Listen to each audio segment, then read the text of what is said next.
Medical কলেজের সাথে আমার একটু ব্যক্তিগত অনেক, আমার চট্টগ্রামের জন্য না, চট্টগ্রাম মেডিকেল কলেজের ছাত্র রাজনীতির সাথে আমার একটা সম্পৃক্ততা আছে। যখন এই ছাত্রলীগের সাথে যত ঝামেলা হতো চট্টগ্রাম মেডিকেল কলেজে, ঘটনার পরবর্তী ঘটনা কিন্তু আমার বাড়িতে গিয়ে হতো। পরবর্তী যা ঘটতো সেটা আমার বাসায়, আমার মেদিবাগের ভাষায় হইতো সবসময়। তো বাকিটা আপনারা বুঝে নেন। এবং এই জন্য তাদেরকে সাথে নিয়ে আমি তখন বড় একটা ঘূর্ণিঝড় হয়েছিল চট্টগ্রামে। এই চট্টগ্রাম মেডিকেল কলেজে আমাদের ছাত্র দলের ছেলেদের নিয়ে আমি কিন্তু সেই ঘূর্ণিঝড়ের যে ত্রাণ বিতরণের কাজটা 91-তে খুব সফলভাবে আমরা পরিচালনা করেছিলাম। তাছাড়া চট্টগ্রাম মেডিকেল কলেজের উন্নয়নের প্রশ্নে যখন যেখানে আমার কাছে যতবার আসছে আমি চেষ্টা করেছি চট্টগ্রাম মেডিকেল কলেজের উন্নয়নের আমার পক্ষ থেকে যতটুকু সম্ভব, স্বাস্থ্যমন্ত্রী না হয়েও আমার মনে হয় কিছু কিছু কাজ করতে আমি সক্ষম হয়েছি চট্টগ্রাম মেডিকেল কলেজের জন্য। আগামীতে ইনশাআল্লাহ যদি সুযোগ থাকে আমরা চট্টগ্রাম মেডিকেল কলেজে চট্টগ্রামের স্বাস্থ্য ব্যবস্থায় বড় ধরনের একটা পরিবর্তন আনার চেষ্টা করব এবং আপনাদের সহযোগিতা প্রয়োজন। সেখানে ওই সাধক যেটা বলেছে যে জিডিপির 1-2% নিচে আমাদের বাজেটের মধ্যে এখন স্বাস্থ্য খাতে বিনিয়োগ করা হয়। আউট অফ পকেট এক্সপেন্ডিচার বাংলাদেশের মানুষের আফগানিস্তানের চেয়েও বেশি।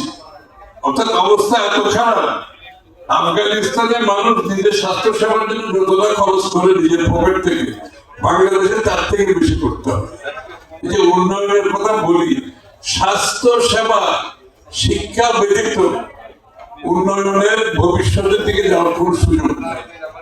আমাদের যে ডেমোগ্রাফিক ডিভিডেন্ড, নতুন প্রজন্মকে আমরা যদি এটা সম্পদে পরিণত করতে হয়, স্বাস্থ্য সেবা অত্যন্ত গুরুত্বপূর্ণ।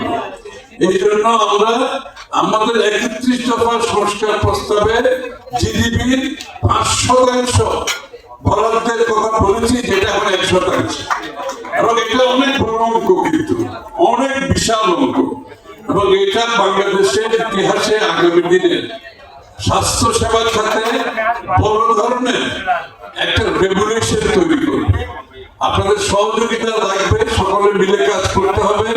আগামী দিনে সরকার গঠন করতে পারলে দেবের ভূমিকা, সত্যিকার অর্থে ভূমিকা অত্যন্ত গুরুত্বপূর্ণ। বিগত দিনের মধ্যে গতানুগতিক রাজনীতি করলে চলবে না। আমি একটা কথা প্রত্যেকদিন বলি, শেখ হাসিনা পালিয়ে যাওয়ার পরে বাংলাদেশের মানুষের মনোজগতে বড় পরিবর্তন আসছে, সেটা বুঝতে হবে, ধারণ করতে হবে।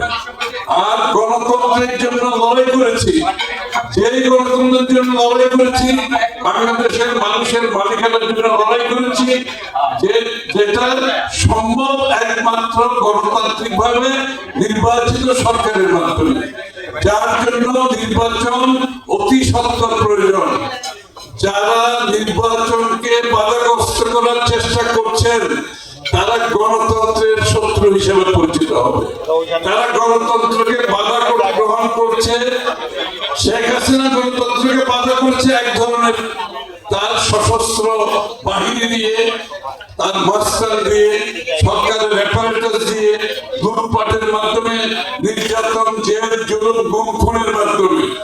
এখন যারা গণতন্ত্রকে, নির্বাচনকে ব্যাহত করার চেষ্টা করছে তারা একটা ভিন্ন পথে চলার চেষ্টা করছে। হাসিনা এক পথে গণতন্ত্র ধ্বংস করেছে, নির্বাচনের ব্যবস্থাকে ধ্বংস করেছে, সুষ্ঠু নির্বাচন চাই নাই। এখন আরেকটা শক্তি